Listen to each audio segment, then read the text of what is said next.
Quan ens van fer marxar de casa nostra, jo no hi era. Esclar, aquest any n'ha fet 75, quan van fer fora els meus avis de casa seva, i a tothom. Així, entre pàries i amants del teatre, he acabat sent una mica la nena de tothom. D'aquest lloc i d'aquesta gent, de tota la gent que ha anat passant per aquí. Tiro otra vez para atrás y le digo, mira, porque tengo un conejo. ¿En serio? En el terrado. Pero yo no tenía ni conejo ni terrado.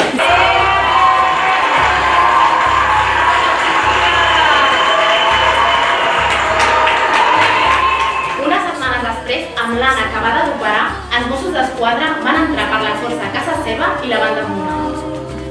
Ni tampoco voy a ocupar, yo sí tengo esta fe.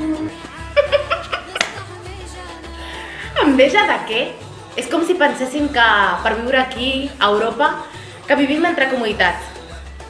Jo era molt joveneta quan va esclatar la segona intifada, però recordo la batalla de Gerin amb tanta exactitud que només pensar-hi m'he de fregar els ulls per fer fugir les imatges.